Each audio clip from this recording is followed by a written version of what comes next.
in a way, the Epicurean temperament is the temperament of negative freedom that says, I want to be left alone. I don't want to deal with politics. And because it's necessary to an extent, I want to have someone to just do it. Right. Okay. And this is also the same mentality of the people who say advice itself is oppressive because you are telling me not to indulge in the thing I already want to indulge in. And so they abide by a kind of value-neutral liberalism, not from a point of principle, but just so they can indulge in their vices without judgment. Yes. Okay. So what I think is particularly interesting here to note about this Epicurean sentiment is that on the one hand, the Epicureans say that, we don't want to deal with politics. It messes up our ataraxia. It messes up our tranquil state of mind. We don't want to watch the news because, the news are not making us happy. Yes. And the thing is, but Nietzsche would say that they secretly understand that politics is necessary. Yeah. And although they blame politicians, they do understand that some of them are necessary.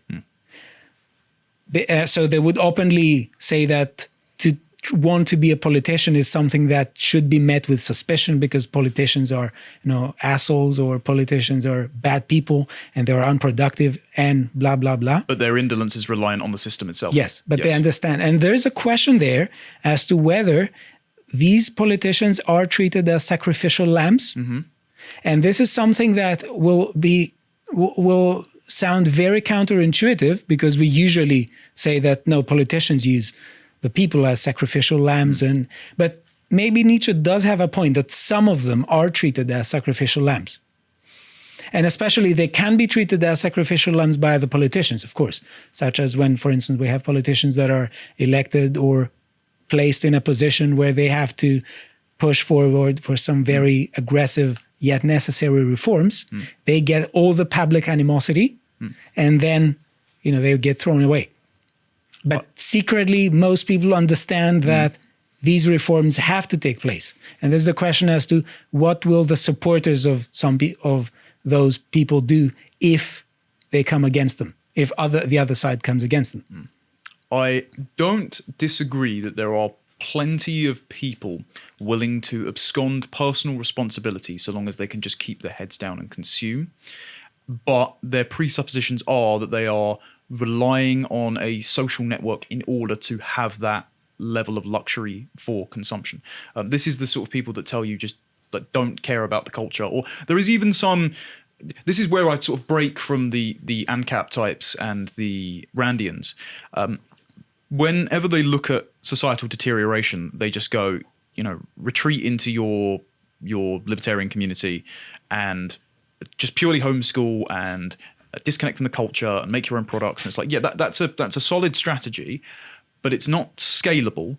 And particularly if you've inherited a broken culture like we have, it's very difficult to do so. It's a lot easier based on your geographical context and political context to do that if you're an American, for example, because you can create an insulated community and you can arm yourselves. Unfortunately, and I know the retort for the Americans is going to be here is, well, you gave up your guns, so it's your fault. We didn't give up our guns because you immigrated here and I was born after 1997 when Tony Blair basically destroyed the country. So we've inherited a mess. So it's very difficult to operate within that system where the population are subdued and don't want to take an active role in political participation because it might be genuinely above the intellect of some, and we shouldn't pathologize some people who just aren't that intelligent, or because some are lazy and contemptible. And so there's that mutual exploitation there of where they tolerate a certain amount of corruption from their politicians so long as they can get by without being judged for their vices. I would agree that system needs change. And I would lean more into the Jordan Peterson idea that we need to take individual responsibility and it becomes a bottom-up revolution. My problem with what Nietzsche advises is, number one, the ability to transvalue values ex nihilo and the kind of values that he would want to put forth with the indomitable Superman striding over people. And if it's in one person's nature to never become that Superman, then it's morally justifiable that you crush them like a hawk does a lamb, and also his abscondence of Christianity, which we'll get onto later, which I just don't agree with. And also the fact that Nietzsche self-admittedly, I think, said that he was going to be a prophet for the Superman, but he himself could never live up to those values.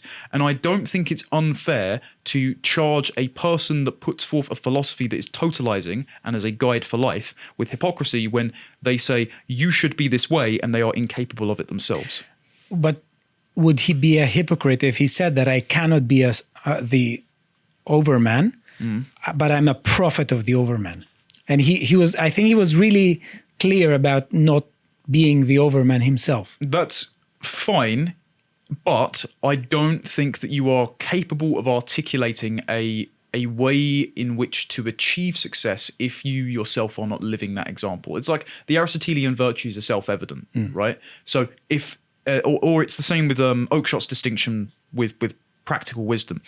If you can live it out, then you become a self-evident example, a replicable behavioral archetype for others to emulate, rather than if you codify this rational framework for trying to live out this value, bringing yourself to a historical or evolutionary apotheosis, but you yourself can't follow it even though you've written it out, there's a deep suspicion in me about how comprehensive you actually are.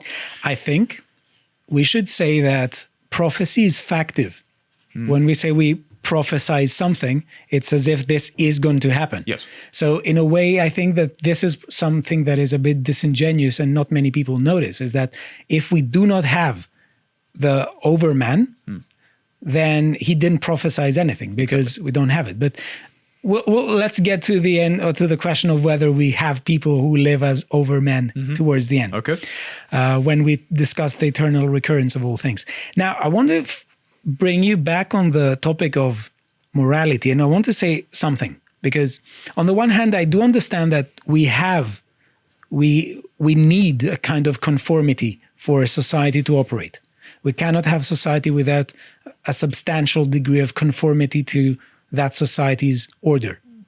I don't know if I'd phrase it as conformity, because conformity sounds like a top-down imposition. I'd say something Not more necessarily. Sure, okay. I'd say something more like social cohesiveness, of where the agreement is disseminated rather than centralized, but you're all working cooperatively because you're all oriented towards the same higher ideal. That's one of the problems I actually have with Nietzsche, is he encouraged everyone with the abolition of God to make yourselves almost a pantheon of sub-gods in pursuit of your own individual ideals. And as we'll get onto later, I think with the dichotomy of suffering and science, what if your ideal is, well, actually inflicting pain on others brings me pleasure, and if I'm the most powerful, isn't it morally right to inflict pain on others? You need some sort of negotiation of inviolable boundaries with others, and I don't think that's necessarily present in Nietzsche. So in a way, do you think that when he talks about this, is it wrong when he says that in every society, because there is a really strong instinct for self-preservation and there's a really strong biological drive to survive, that society is going to somehow try to foster a kind of mentality to its members. So in a way, that kind of society will try to get its members to act in a particular way, and maybe not all of its members to act in the same way. So could it be the case that some people get a bad deal, that some people are parts of society, of societies, who in a way disrespect them, and by disrespecting their individuality? In which case, what I'm asking is, we can agree with Nietzsche on that bit without agreeing on the more extreme bit. Yes. So can there be a society that in a way is harmful to the individual and asks things from the individual that are unjustified? Yeah, and I think there's two ways in which that can happen. One way which I would actually say is beneficial for civilization, and that is, as we discussed before, the cultural pressures which encourage the suppression of expedient gratification. Yeah. So the kind of culture which says we're going to lionize a masculinity of monogamy, commitment, fatherliness, rather than the Bugattis and OnlyFans whorehouse of Andrew Tate, for example.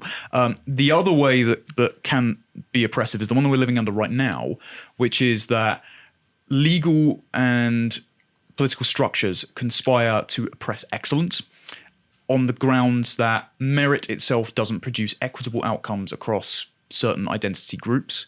And I think that, and I think Carl's discussed something about this before with regards to reading the critical race theorists, is that the critical race theorists learned from Nietzsche as a kind of precursor to postmodernism in some way, where not only is all reality interpretation, if we don't have one cohesive reality, then it just becomes a war of preferences.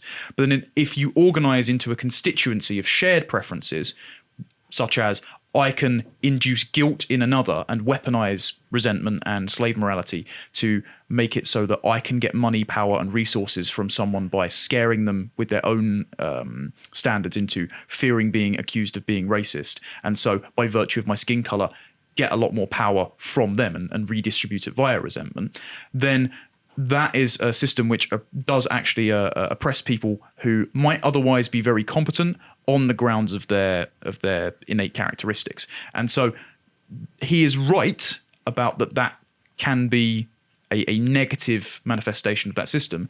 I think, unfortunately, though, that does grow out of the incohesion of one universal shared vision, which he then promotes. Two things here.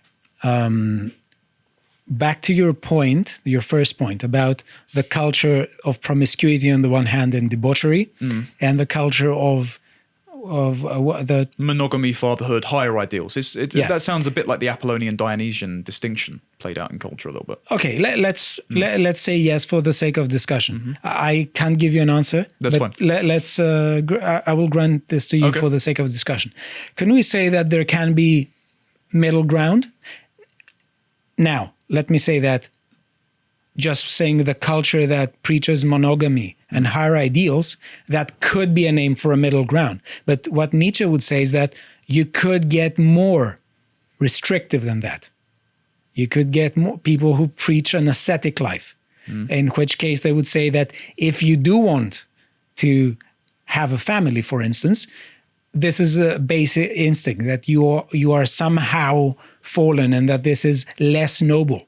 Yeah, it's pathological. Yeah. Yes. So in that sense, we could use what you say as the life of monogamy and higher ideals and a kind of restraint that for some reason he doesn't like when he talks about Plato, Aristotle, and the Stoics. Could we say that this is sort of a middle ground and that Nietzsche does have a point, especially when, and we should read him and he gives us some good ideas, when we encounter people who go to the other extreme. Yes. So those who would preach, for instance, a complete desensitization of life. Yeah, total denialists, yeah. Yes, those who would say that, for instance, that let us just withdraw and deny the will to live. That's why I think that there's a nihilistic bent to being MGTOW, because I see a little bit of Nietzscheanism in the certain spheres of the red pill community, particularly because they ground a lot of their dating strategies and mating strategies in appeals to evolutionary psychology in the same way that Nietzsche appeals to reason as an evolved instinct. But the MGTOW part of that is that, okay, with all of this knowledge, all of a sudden, and because of my burned personal experiences operating under the prior system which punishes excellence, like the divorce courts, which are utterly unfavorable to men and should be torn asunder. I'm a Catholic. I don't believe in divorce anyway, people. Stop complaining at me in the YouTube comments, right? But anyway, the point is in MGTOW is they suddenly take that ideal to an extreme endpoint of where they say, okay, I'm going to adopt asceticism. I'm going to go my own way entirely. And if you do universalize that preference, because I think that the best moral ideals, and I'm going to fall somewhat more on Kant here, which Nietzsche won't like, are replicable across a civilization, then you won't have a civilization. You'll get the complete discontinuity of reproduction. So yeah, you're right. There are excesses in that department. To watch the full video, please become a premium member at lotuseaters.com.